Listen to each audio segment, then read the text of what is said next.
Sebagai manusia, asam garam kehidupan. Ada masa Nabi suka, ada masa Nabi marah, ada masa Nabi geram. Manusia itu asam garam dalam kehidupan. Maka pada malam ni izinkan saya membawa dua kesalahan kita dalam memahami biografi Nabi SAW.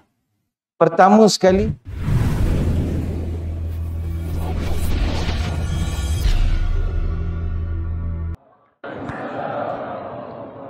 Bismillahirrahmanirrahim.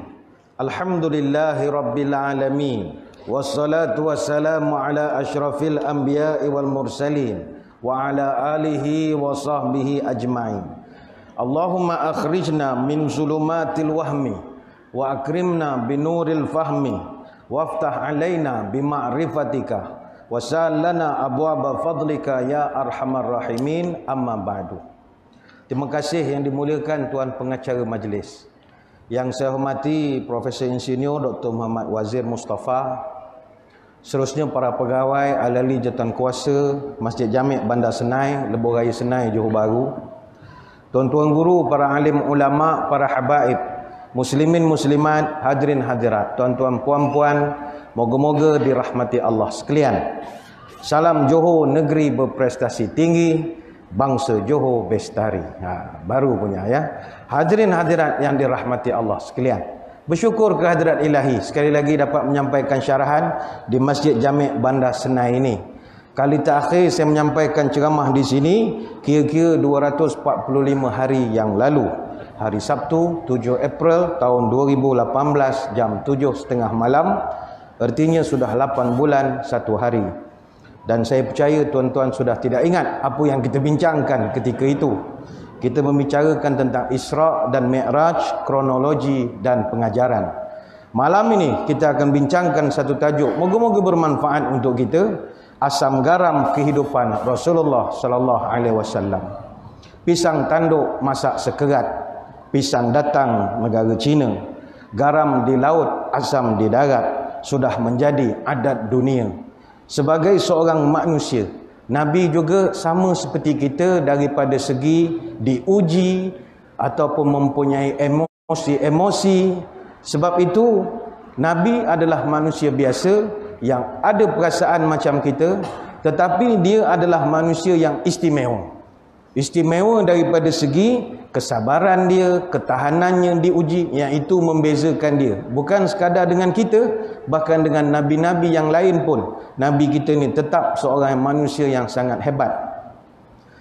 Cuma sekarang bila musim Maulidur Rasul, di mana-mana saja kita akan mendengar ceramah menggambarkan sifat Nabi SAW itu, kesempurnaannya sampai tak ada langsung Nabi tu misalnya sabarnya terlampau sabar, atau Nabi tu asyik pemaaf sampai tak pernah marah. Oh tidak. Sebagai manusia, asam garam kehidupan. Ada masa Nabi suka, ada masa Nabi marah, ada masa Nabi geram. Manusia itu asam garam dalam kehidupan. Maka pada malam ni izinkan saya membawa dua kesalahan kita dalam memahami biografi Nabi SAW. Pertama sekali, masyarakat memahamkan bahawa Nabi ni tak pernah marah. Nabi ni sangat pemaaf. Bahkan bila ada kawan-kawan kita cuba bangun untuk marah, kita tegur dia, ente jangan marah, Nabi tak marah macam ente. Ente kena pemaaf, Nabi pemaaf. Takkan hidup kita tak boleh marah? Oh, dia kata tak boleh, Nabi tak pernah marah. Apa dalilnya? Pertama, orang selalu bersandarkan satu hadis daripada Anas bin Malik radhiyallahu anhu. Kata Anas bin Malik, kuntu amshi ma'a Rasulillah wa alaihi burdun najraniyun ghalizun hasyiyati. Satu hari, kata Anas, aku berjalan dengan Nabi dan Nabi pakai kain buatan daripada Najran yang dia punya tepinya agak kasar. Tiba-tiba, kata Anas bin Malik, fa'adrakahu a'rabiyun fajabaza biradaihi jabzatan syadidatan. Cerita yang terkenal, tiba-tiba datang satu orang Arab Badui, dia tarik baju Nabi dari belakang. Mungkin baju Nabi ni dia punya lehernya macam teluk belanga agaknya.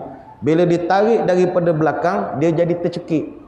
Kain pula kain kasar, macam kain linen kita yang kasar itu. Bila dia tarik, maka adalah berbekas kasar pada badan Nabi. Hasyiatur ridai min syiddati jabzatihi. Dek kerana kerasnya tarikan orang Badui ni tadi, sampai leher Nabi jadi merah.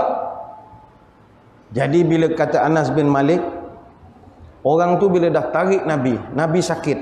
Dia pun beritahu kepada Nabi, "Tsumma qala ya Muhammad, murli min malillah allazi indak."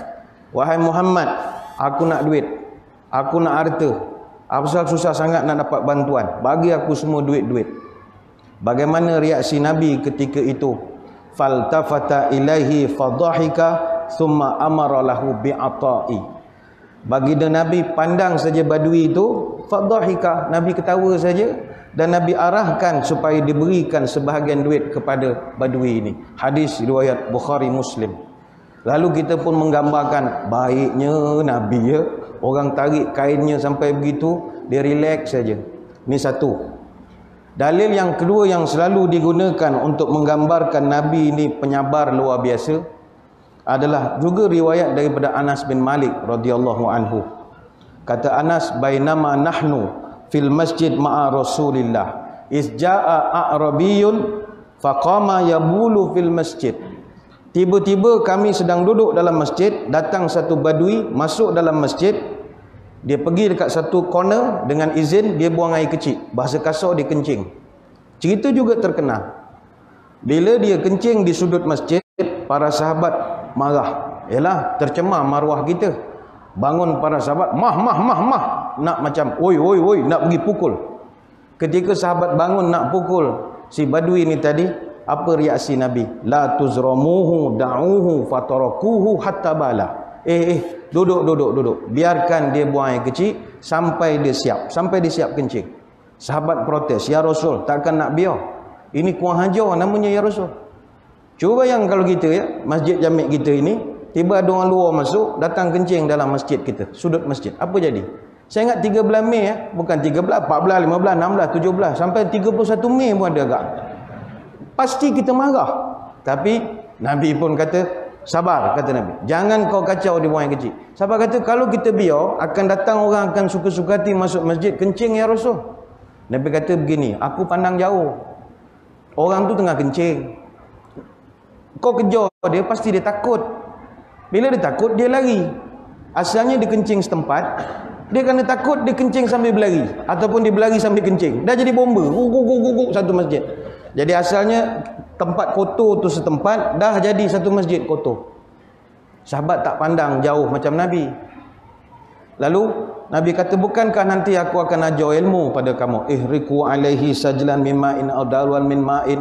Aku boleh ajar macam mana nak bersihkan satu kawasan ni, macam mana kalau najis, berapa gayung air nak pakai. Jadi tenang, kata Nabi, tenang dulu. Fikir panjang, fikir jauh.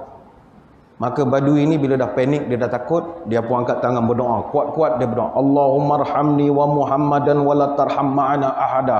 Ya Allah, rahmatilah aku, rahmatilah Muhammad, dan jangan kau rahmati yang lain-lain itu ya Allah. Dia pun lari, sahabat-sahabat pandang saja. Walau bagaimanapun hadirin hadirat sekalian, hadis-hadis tersebut tidaklah bermakna bahawa Nabi tak pernah marah. Ini kita nak membetulkan biografi. Dan bukanlah malam ni kita juga nak mencerita Nabi ni panah baran. Tidak juga. Jangan sampai kita ni tak reti nak marah langsung. Baru nak marah, orang suruh duduk. Sabar, Nabi tak pernah marah. Baru nak marah. Baru nak marah orang hina kita. Sabar, Nabi dulu orang kencing masjid, dia relax je. Sabar duduk.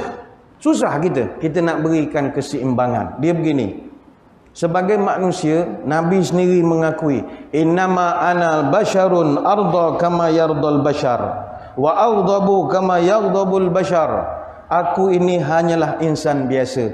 Aku juga bergembira sebagaimana manusia gembira.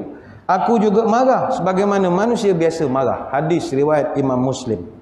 Apa sebab kita katakan Nabi juga ada sifat marah? Mari kita tengok satu persatu. Pertama, Nabi SAW sepanjang hayat dia terlibat di dalam 101 operasi peperangan.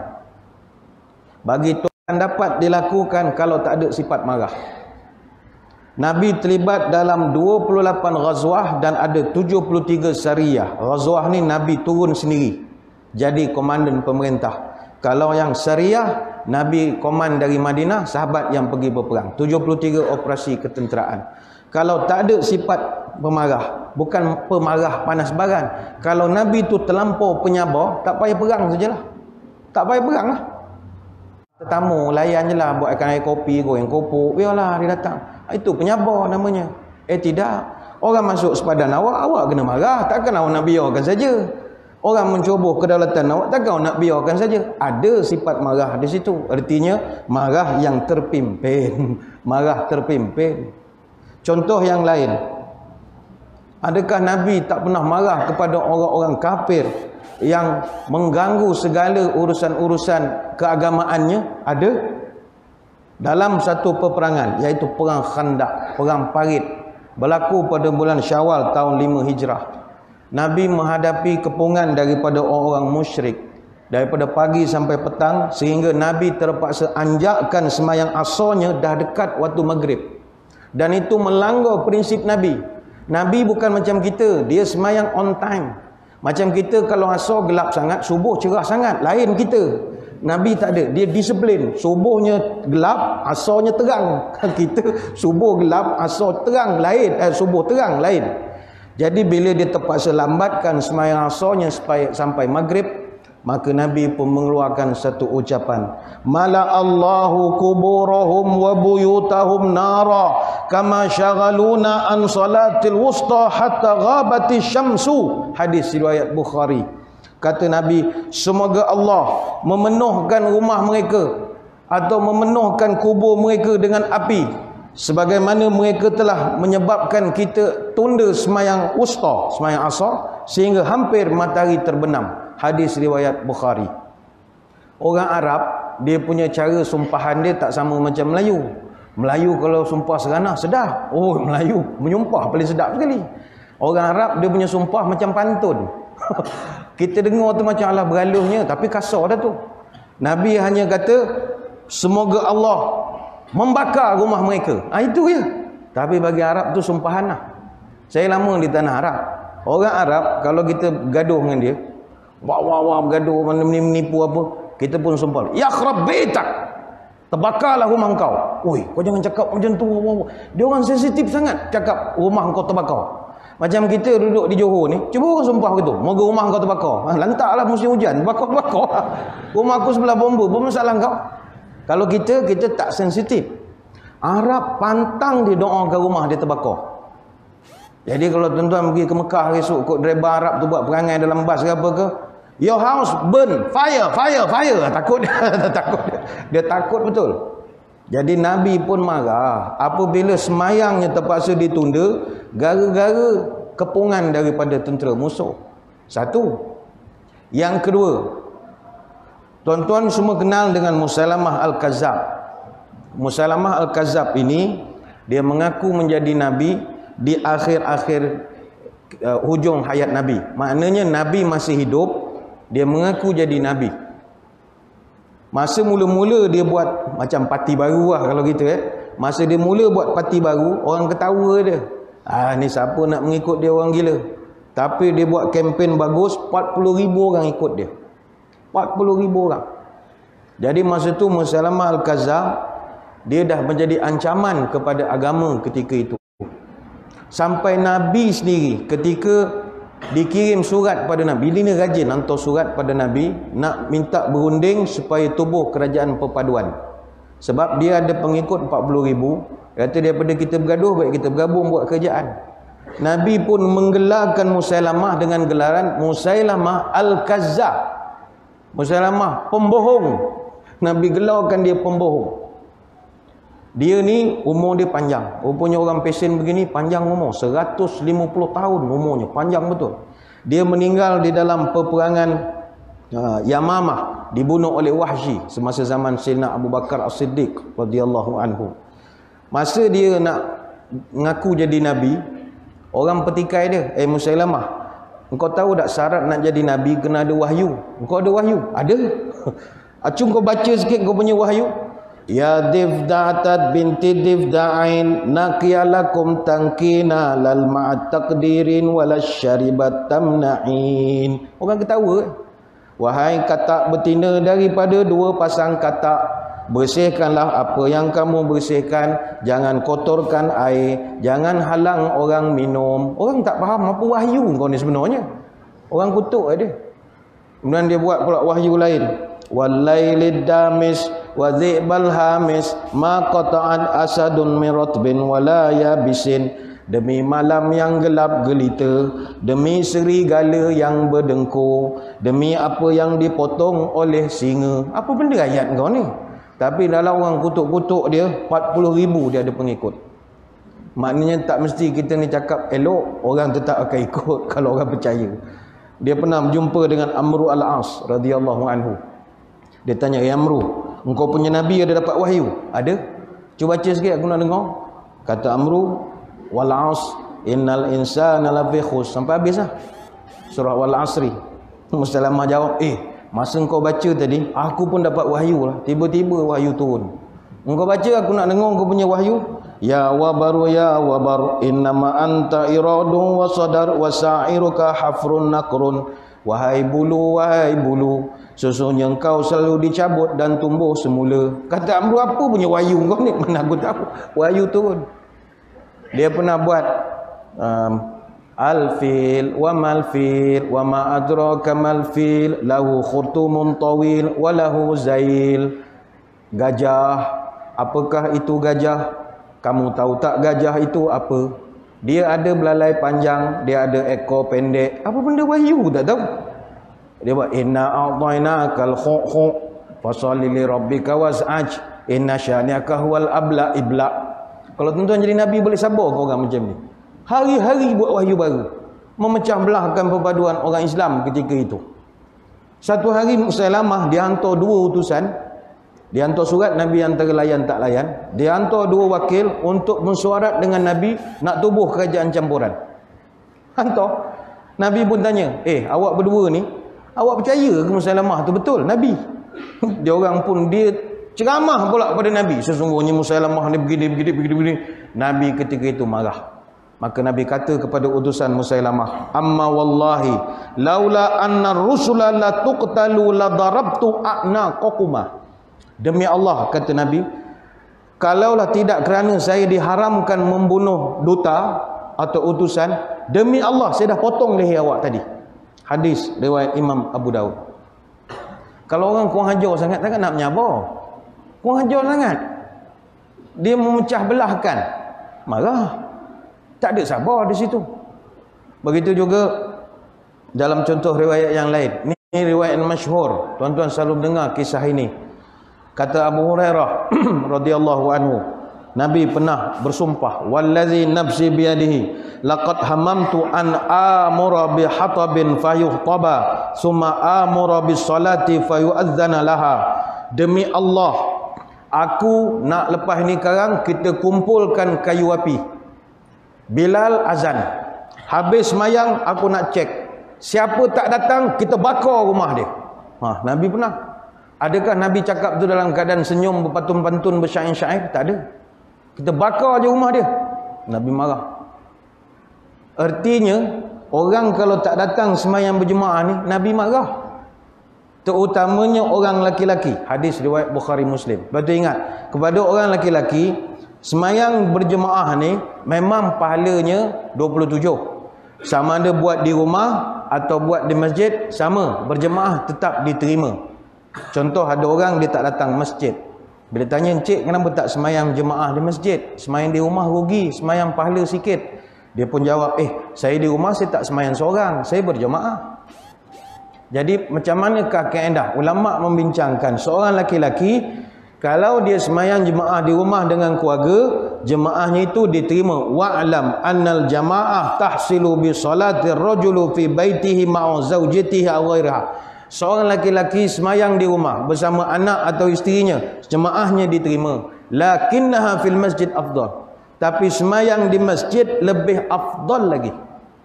Apa sebab? Semayang di rumah pahala tak sama dengan semayang di masjid. Semayang di masjid gandanya 27. Semayang di rumah gandanya 27, tapi harga tak sama. Di rumah kita dapat 27 berjemaah, tapi RM27. Di masjid 27 sen dolar lain. Walaupun nombor sama, mata wang lain-lain. Mata wang lain. Kalau orang tu pertahan lah, saya kan jemaah dapat 27 ganda juga di rumah di Surau Petronas ni mana? Memang, tapi awak dapat 27 ringgit je. Kalau datang ke masjid dengan iktikaf dengan macam-macam, awak dapat 27 sen dolar. 27 pound sterling lah, besar sikit. Itu besar. Walaupun angkanya sama. Sebab itu, suami-suami, kalau kita cuma para ulama memberikan sedikit pengecualian. Lau zahaba ilal masjid wa taraka ahli baiti la tahawanu fa salatu fil baitil afdal min salatu fil masjid. Dalam kitab Mughni disebutkan, kalaulah tuan-tuan datang ke masjid semayang, namun disebabkan tuan-tuan datang ke masjid, anak-anak di rumah tak semayang.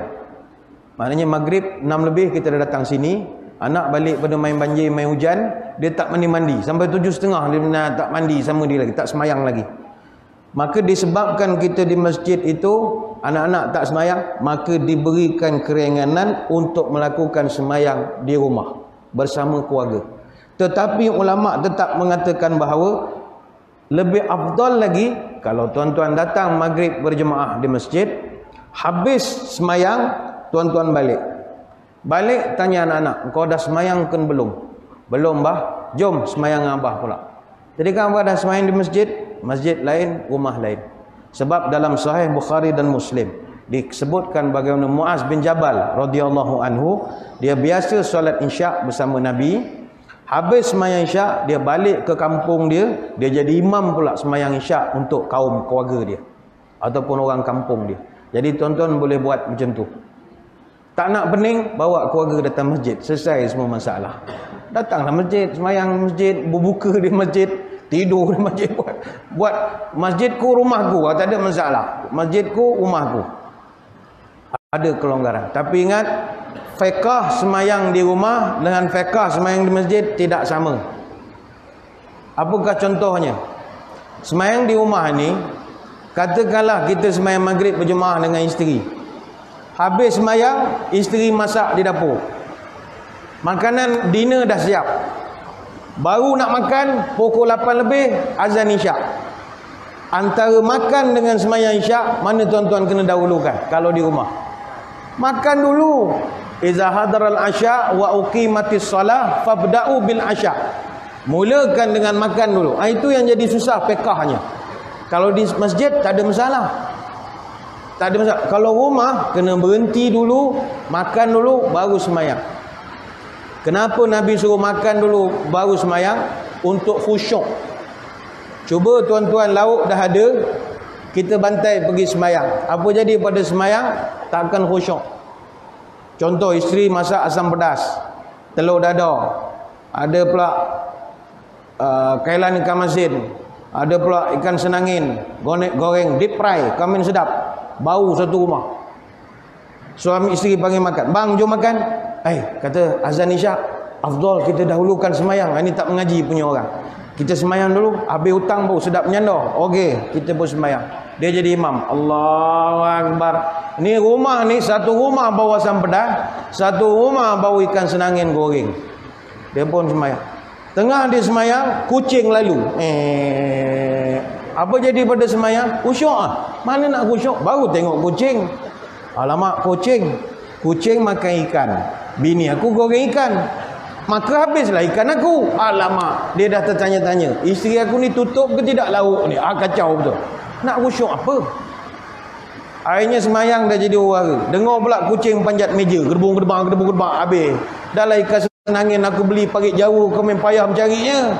Kamu Sungai Melayu bukan ada dah ikan senangin, susah nak mencari dah sekarang.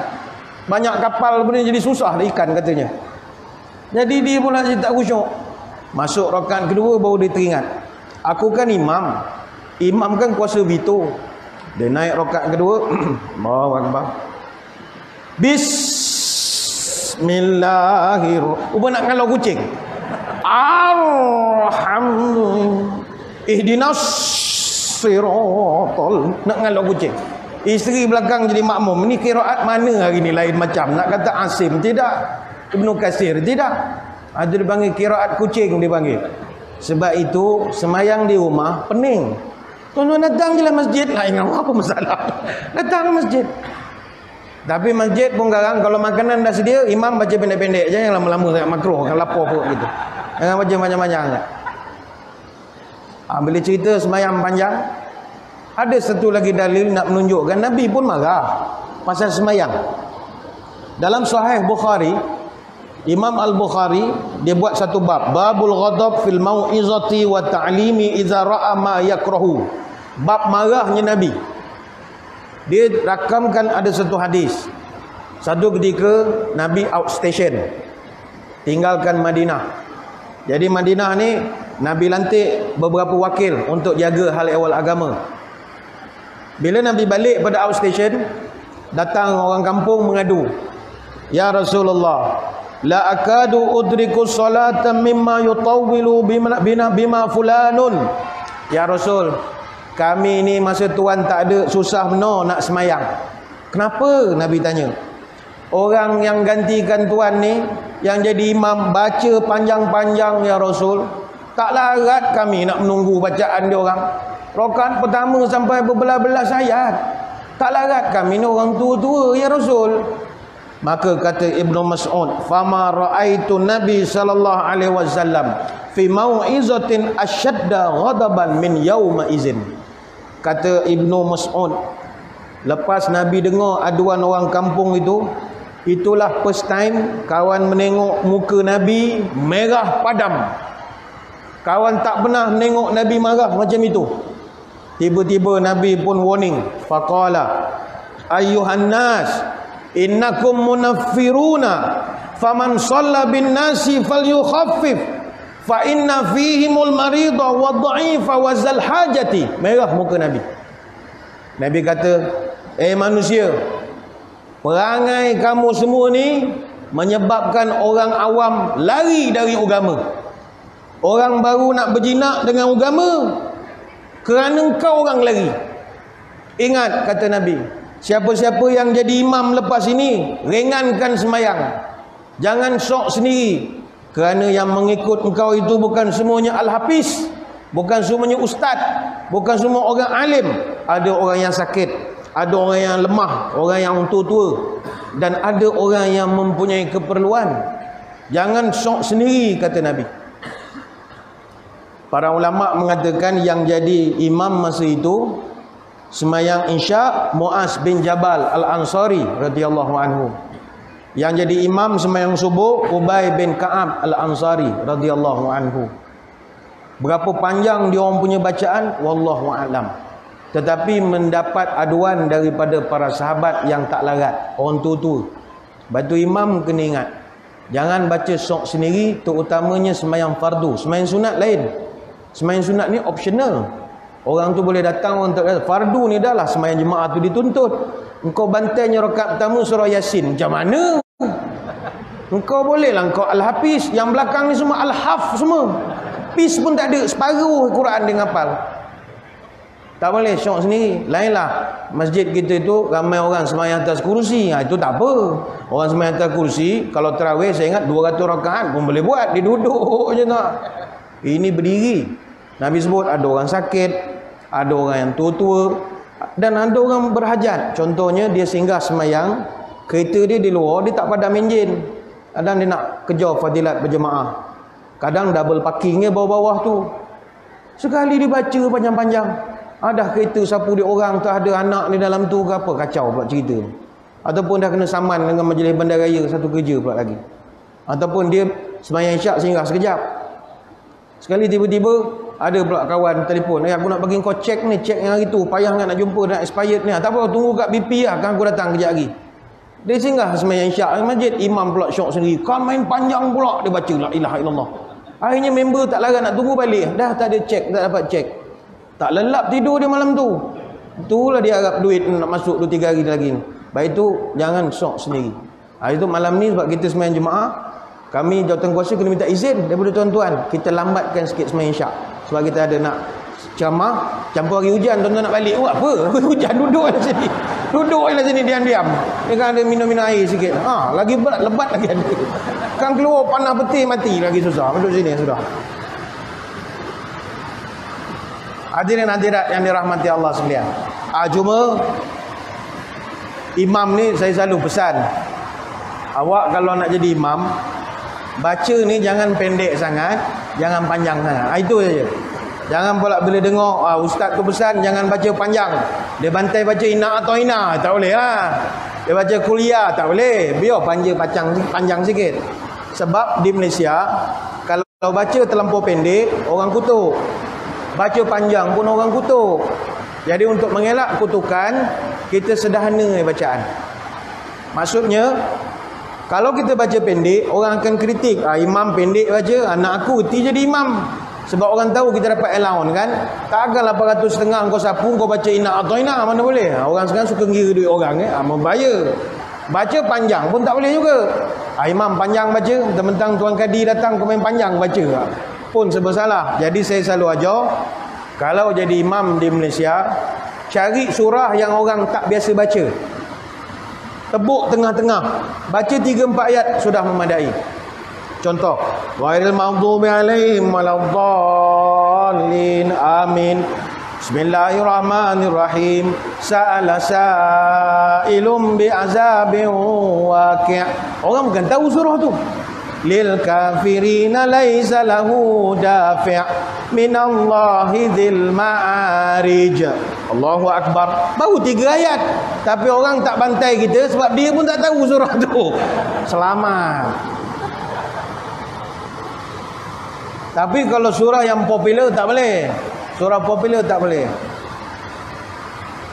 Cuma semayang sunat lain. Semayang sunat digalakkan baca panjang. Itu kena ingat. Semayang fardu tak, kan orang selalu petikai.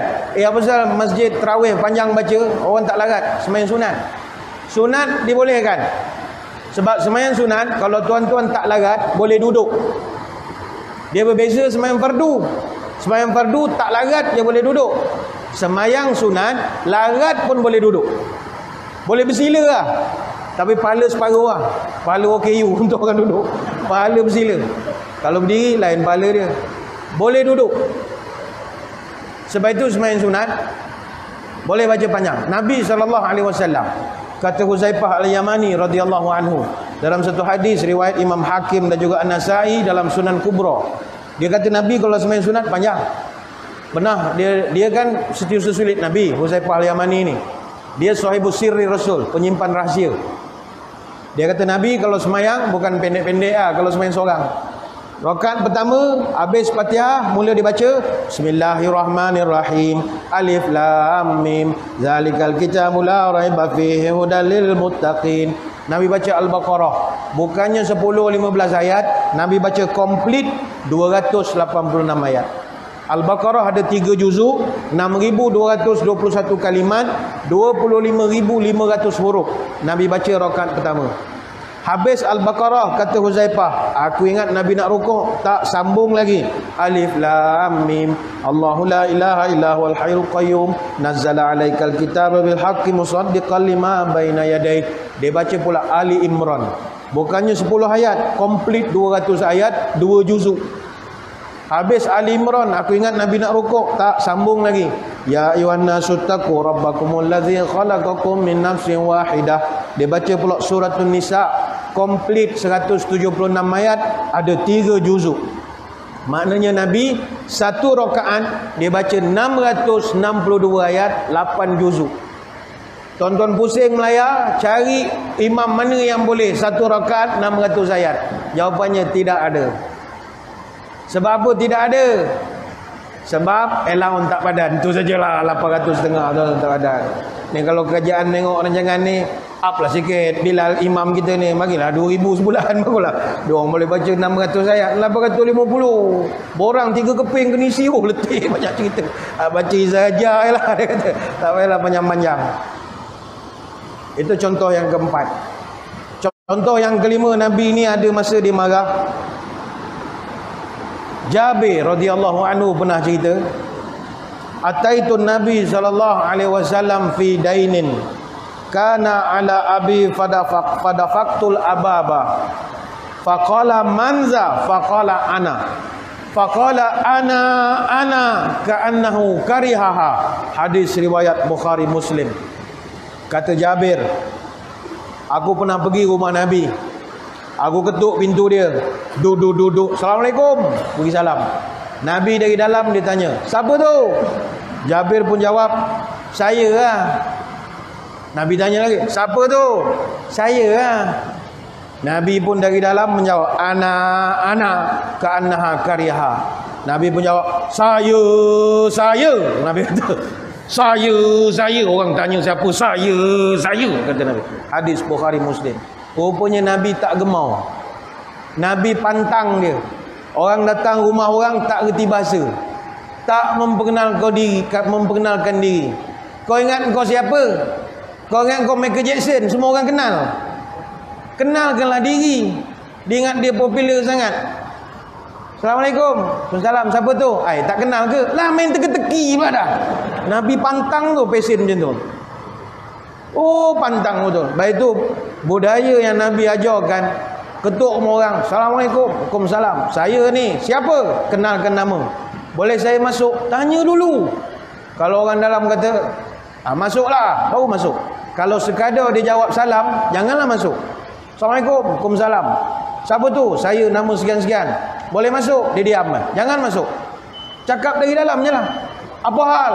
Hantar barang cik, pos laju. Oh, semalam dah hantar, hari ni hantar lagi. Isteri cik lah, asyik beli hari-hari. Itu lain. Itu lain. Sebab itu memperkenalkan diri ni mustahab. Macam anak-anak kita ni, kita kena ajar dia.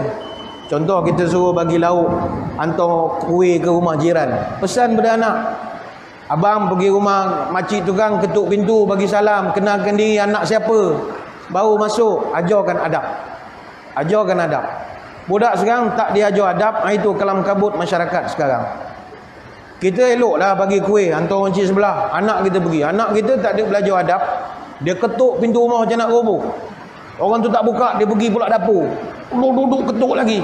Tak ada, dia pergi pula kat tingkap bilik tidur orang tu. Kan kalau balik buat kuih, mak marah. Maknanya mission tak sampai. Mission tak accomplish. Akhirnya tuan rumah pun terperanjat. Keluar-keluar, suami pakai kain batik, isteri pakai kain pelekat. La ilaha illallah. Ini semua no school punya anak. Tak boleh. Musim-musim hujan mana boleh ketuk rumah orang, tak boleh. Kena mengenalkan diri. Bahkan kami pun jabat agama, kalau operasi kita kenalkan diri. Assalamualaikum, kita orang daripada Jabatan Agama Islam Pahang, boleh tolong bagi kerjasama. Kenalkan diri. Polis sekalipun dia kenalkan diri. Berhenti, kami polis. Tuan-tuan tak payahlah nak kata, aku tahulah kau polis, baju kau pun aku kenal. No, itu SOP. Dan SOP itu Nabi yang ajar. Jangan nak buat teka-teki dengan orang. Terutama bila telefon. Saya kalau dengar radio kita lah, kadang ada rancangan yang pendengar-pendengar telefon. Kesian DJ kadang-kadang. Nah, kita menerima satu panggilan. Halo, siapa di sana? Tak kenal ke dah hari-hari telefon. La ilaha illallah. Satu kerja DJ tu nak meneka-neka. Dia ingat dia seorang. Dia popular dalam radio tu agaknya. Janganlah begitu. Kenalkan diri. Please introduce yourself. Bila telefon orang, walaupun kita tahu orang tu save nombor kita, adab kita, hendaklah kita mengenalkan diri kita. Assalamualaikum, ni Pulan bin Pulan. Kenal, kawan save nombor awak. Saja ikut sunnah. Kata, mengenalkan diri. Sebab Nabi kata Jabir radhiyallahu anhu, faqala ana ka'annahu karihaha. Dia marah betul orang kalau ditanya, siapa tu? Saya. Nabi tak suka begitu ya. Tu yang kelima. Yang keenam, Nabi dia pernah memberi gelaran kepada satu orang manusia. Gelaran itu dia panggil Abu Jahal. Abu Jahal ni bukan nama dia. Nama tu Nabi yang berkenalkan. Kenapa Nabi namakan dia Abu Jahal? Nabi geram punya pasal. Dan nama tu lekat pula sampai sekarang. Nickname dia. Dia dalam sejarah, kita jangan confuse. Ada dua manusia yang nama Abu ni. Satu Abu Jahal, satu Abu Lahab. Masyarakat ada sedikit kekeliruan dalam nak mengenal mana satu Abu Jahal, mana satu Abu Lahab. Abu Lahab ni itu nama nickname dia. Nama kad pengenalannya Abdul Uzza bin Abdul Muttalib. Ini bapa saudara Nabi. Bapa saudara betul, adik-beradik arwah bapa dia. Pak saudara betul, Abu Lahab. Kenapa dia panggil Lahab?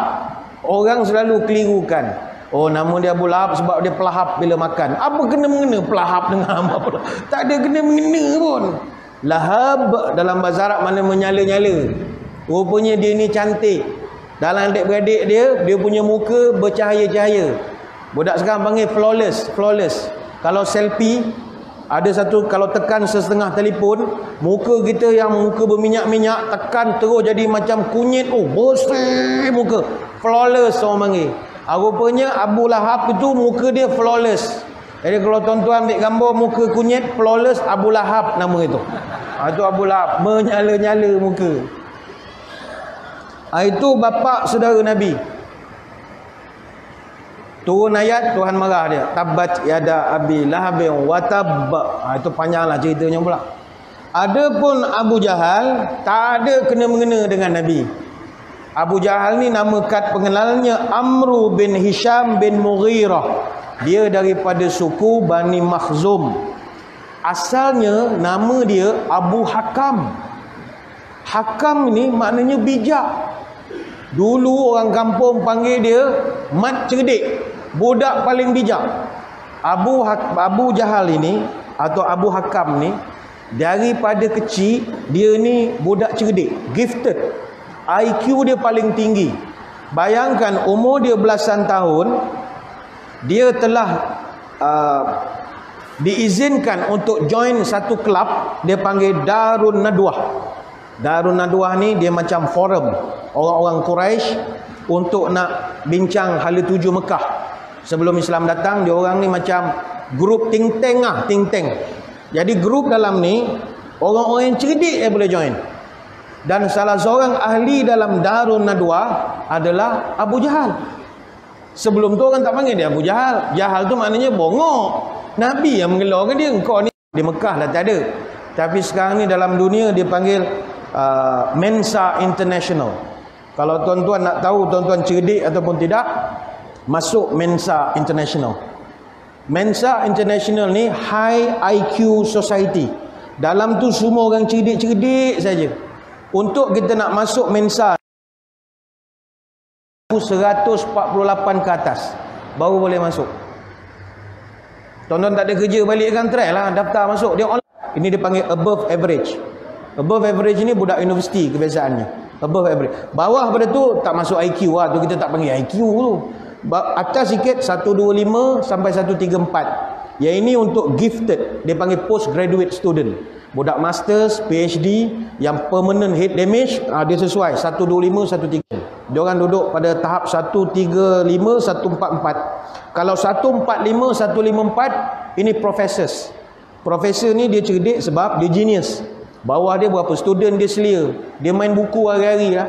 Budak tipu dia tahu tipu. Saya dah baca dah buku ni. Kenapa kau tak baca buku lain? Dia tahu buku lain lah. Macam mana dia tahu pun kita tak tahu. Dia ni ahli kitab. Itu genius, professors. Atas pada tu 155, 164. Yang ini Nobel Prize winners. Ini tahap genius yang tinggi lagi. Dia ada lagi tinggi 165 sampai 179. Ni high genius. Ada lagi tinggi 180 sampai 200. Yang ini highest genius. Macam Albert Einstein, dia punya IQ 160. Tuan-tuan balik kan boleh test lah berapa IQ kita. Nak test, mana kalau orang kutuk kita bodoh. Bagi signal, itu tak ada IQ. Bukan tak ada IQ, tak ada otak namanya. Masuk simpang signal lah. Macam, tapi dia ada, jangan 200 IQ ke atas. 200 and above, itu dia panggil unmeasurable genius. Unmeasurable genius, itu bahasa belapik. Dalam kurungan, gila lah. Dia tak boleh lebih pula. Kalau sikit sangat pun bongok sangat, lebih sangat, gila pula. Jadi manusia ni dia sederhana. Kaji dia menengok pola pemikiran orang kurang sioman ni. Sebenarnya orang kurang sioman ni cerdik ke tak cerdik? Dia punya hipotesis dia, orang gila sebenarnya cerdik. Cuma cerdiknya itu unmeasurable genius. Itu saya suka tajuk dia. Dia pun buat kajian. Dia kata dia pergi hospital-hospital, dia pergi check. Memang ya tuan-tuan, rupanya orang kurang waras ni, dia punya idea lebih cerdik daripada kita. Cuma unmeasurable lah.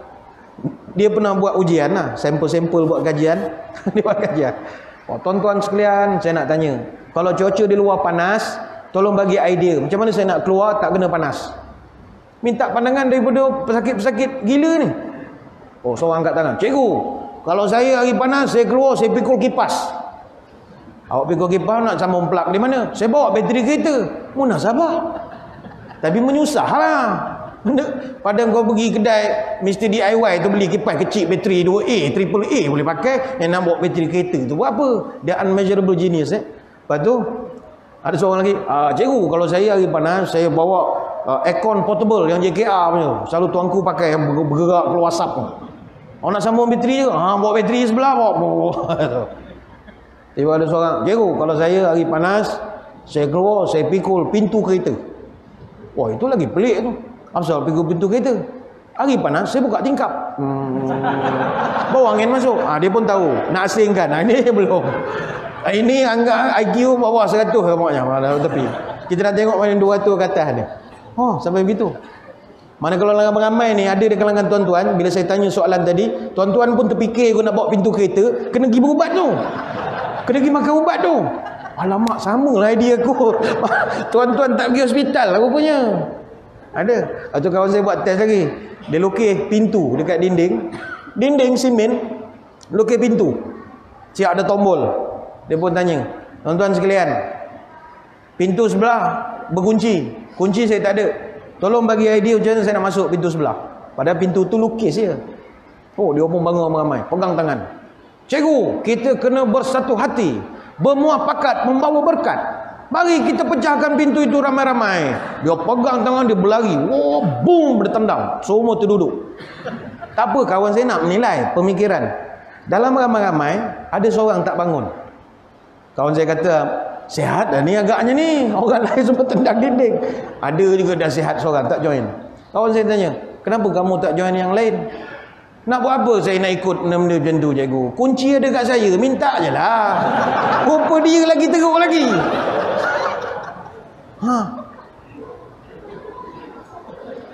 Balik pada cerita Abu Jahal tadi. Abu Jahal tu cerdik asalnya.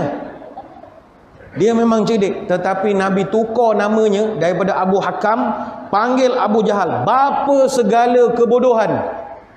Apa sebab Nabi marah sangat pada dia? Sebab dia bunuh satu orang nama Sumayyah bintu Khayyat, seorang wanita. Dia bunuh Sumayyah itu menggunakan tombak yang dijolok daripada kemaluan sampai keluar ke mulut. Apa sebab kau nak seksa satu orang perempuan yang tak bersenjata dengan penyiasatan yang begitu? Ini bukannya panglima perang. Patut kau buat sikit-sikit dah lah. Nabi tak boleh terima dia punya perbuatan. Jadi asalnya nama dia Abu Hakam, bapa kecerdikan, tukar dia bapa segala kebongokan. Nabi geram pada dia. Hadirin hadirat sekalian, kesimpulannya, Nabi kita pernah marah. Tapi Nabi kita juga lebih terkenal dengan kesabarannya. Itu yang kita garis bawahkan. Baginda akan sabar kalau peribadinya diganggu. Personally dia tak ada masalah. Tetapi Nabi akan marah apabila agama, syariat, adab sopan tata susila sesama manusia diganggu gugat. Itu Nabi marah. Maka menjadi satu pelajaran kepada kita, jangan tak marah langsung. Asyik nak sabar saja. Orang kutuk, orang hina macam-macam. Biar Allah je lah yang membalasnya. Allah walinya. Ada masa kita marah, kita kena marah. Sebab marah adalah perasaan normal manusia. Dalam agama, marah tidak dilarang. Tapi marah mesti bertempat. Marah ni perasaan normal. Kucing yang paling manja sekalipun, kucing Siam bagi contoh, walaupun dia manja, tuan-tuan cuba pijak ekor dia sekali, melompat dia, miau, melompat. Dia pun marah kalau ekornya dipijak. Takkanlah kita orang Islam, orang mainkan agama, orang mengutuk, takkanlah biarlah Allah je lah membalas. Tak boleh, kena ada marah. Tapi marah itu biar bertempat. Sebab marah dalam kehidupan diperlukan. Secara psikologinya, marah ni boleh mencetuskan tenaga. Orang marah ni dia ada energi. Sebab itu contoh orang boxing. Boxing kalau tak marah dia tak boleh boxing. Dia kena marah dulu, baru dia boleh tumbuk orang tu. Macam kita sekarang tak marah. Tuan-tuan nak tumbuk orang sebelah, nak tumbuk apa? Aku tak marah kat dia. Marah tu penting. Bila marah baru kita boleh tumbuk orang. Sama juga boxing. Sebab itu boxing, sebelum dia bertumbuk, dalam bilik persalinan, jurulatih akan maki orang ni dulu. Kau ni kutuk bapak dia, kutuk mak dia. Bila dia geram, aku tumbuk, coach aku ni kan. Tapi dia tak tumbuk coach, dia tumbuk lawan dia nanti. Baru dia ada kudrat. Masa dekat kursi sebelum lawan tu, datang lagi coach dia, maki lagi dia. Wah, wah, wah, wah, wah, wah, maki. Bagi dia sakit hati. Baru dia syok bertumbuk. Kalau tak, bismillah, bismillah, bismillahirrahmanirrahim. Allah. Bila nak menangnya? Dia mesti ada marah, baru boleh hayun. Orang masuk silat olahraga, kalau tak ada marah itu, masuk tidak, sepak tidak, tumbuk tidak, acah, tarik balik, acah, tak ada. Cuba marah, dia serang je orang tu sampai keluar gelanggang pun gelanggang lah. Sebab tu kena marah. Sama juga contoh, takdirnya habis majlis ni sekarang, ada jemaah kita, kereta rosak, minta tolong kita tolak. Tuan-tuan kalau tak marah, takkan tolak kereta. Tolak tu perlu pernah marah. Ya Allah, kereta apa berat sangat, ya Allah, baru boleh jalan. Kalau tak bergerak kereta tu, artinya marah diperlukan, tetapi marah yang positif. Orang hina agama, orang hina keluarga kita, orang mengorat isteri kita, takkan kita senyum je. Sabar je lah, Nabi kan penyabar. Orang dah hantar mesej ke bini kita, lawa lah awak ni, kalau jadi janda saya sanggup kahwin dengan awak. Apa mesej macam ni? Kena marah, kena marah. Tak boleh biarkan gitu. Cuma Nabi kita, dia ajar kita kontrol kemarahan, kawal kemarahan, tapi jangan dihapuskan. Laisa syadidu bisur'ah, innama syadidul ladzi yumliku nafsahu anil ghadab. Bukanlah orang yang hebat itu orang yang pandai mengamuk, tapi orang yang hebat itu adalah ketika dia marah, dia boleh kontrol diri dia. Ini orang yang paling hebat sekali, kata Nabi. Hadis riwayat Imam Ahmad. Sebab itu orang tua-tua pun ajar, marah biar bertempat. Jangan marahkan nyamuk, kelambu dibakar. Itu orang tua-tua pesan. Maknanya boleh marah, tempat yang sesuai.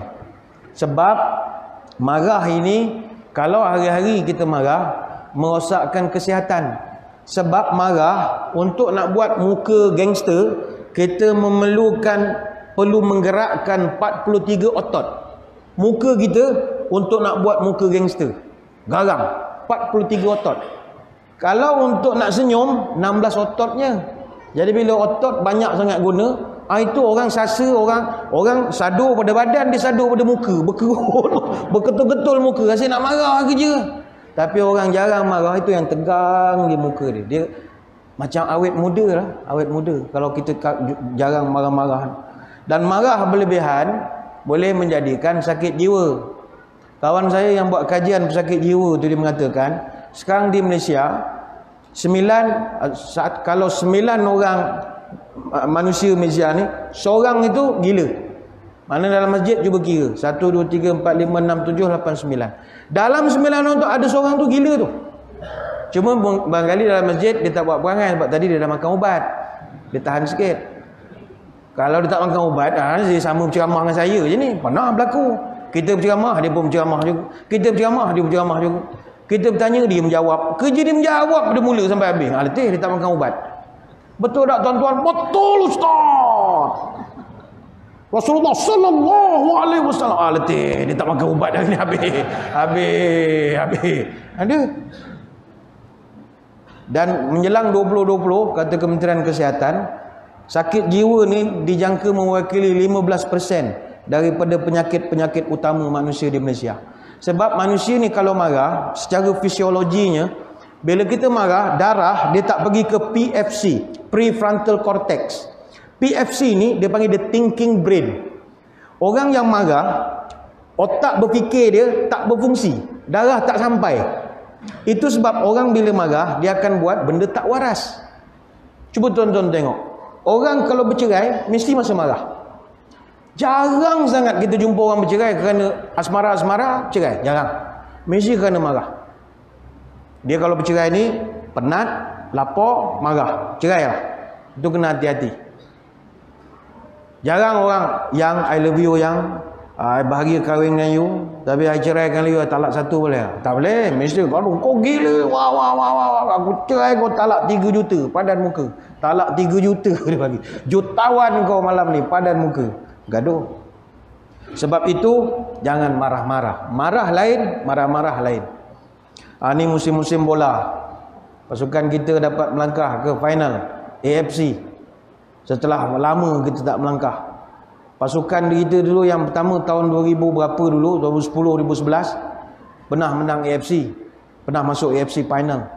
Pasukan masa itulah yang juga memenangi pingat emas Sukan C tahun 2011. Kalau tuan-tuan masih ingat, ketika Malaysia menang pingat emas Sukan C di Jakarta, Stadium Gelora Bung Karno, semua orang heran macam mana Malaysia boleh menang. Penalti 4-3. Sebab Indonesia ni, kalau Stadium Gelora Bung Karno tu dia punya stadium keramat dia.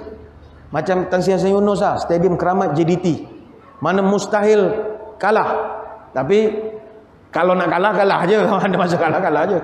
Tapi yang Gelora Bung Karno itu memang mustahil kalah. Indonesia kuat. Tapi Malaysia tak tahu. Masa tu jurulatih dia K. Raja Gopal. Masa tu muda-muda pemain masa tu ya. Jadi masuk padang, penyokong Indonesia semua agresif. Garang-garang. Akhirnya Indonesia kalah. Seluruh wartawan sukan Indonesia heran, macam mana kita boleh kalah? Tiba ada satu orang wartawan senior, Pak Arif Bawomo Surya. Dia buat satu analisis.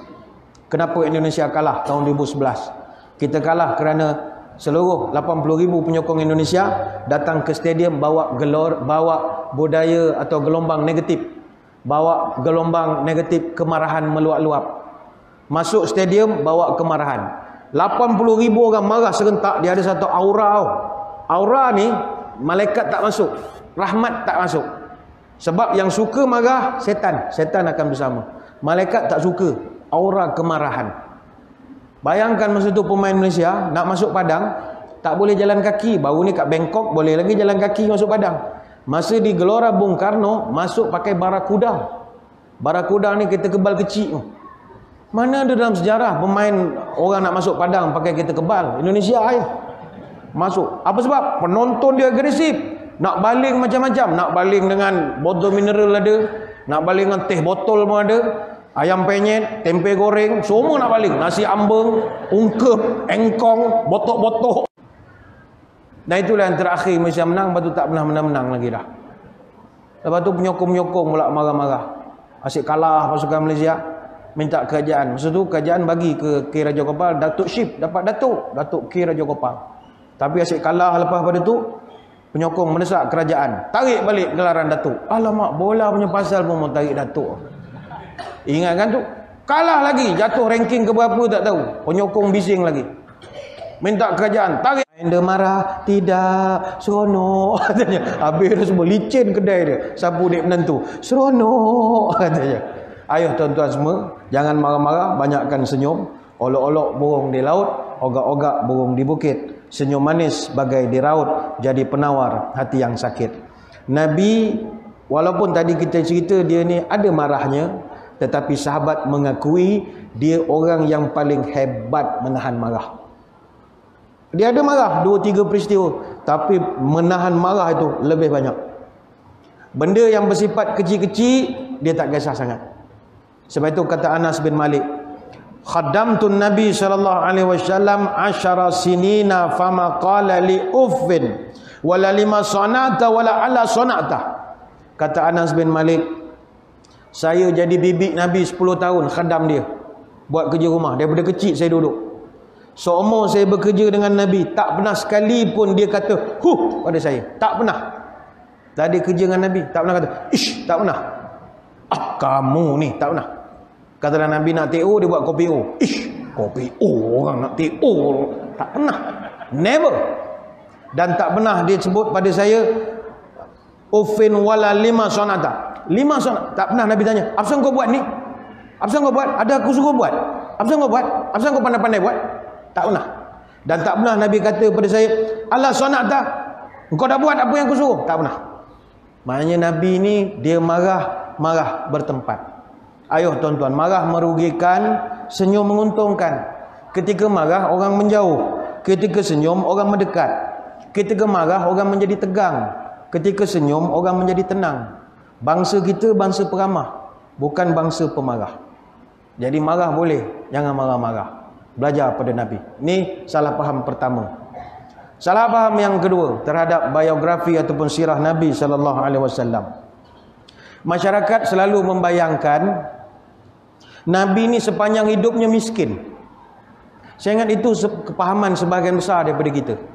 Orang bayangkan Nabi ni miskin, apa-apa kedana, kopiah ada tak lalat, duduk menyandar, baju buruk-buruk. Ini salah faham di kalangan masyarakat. Kita melihat, kenapa orang beranggapan Nabi miskin?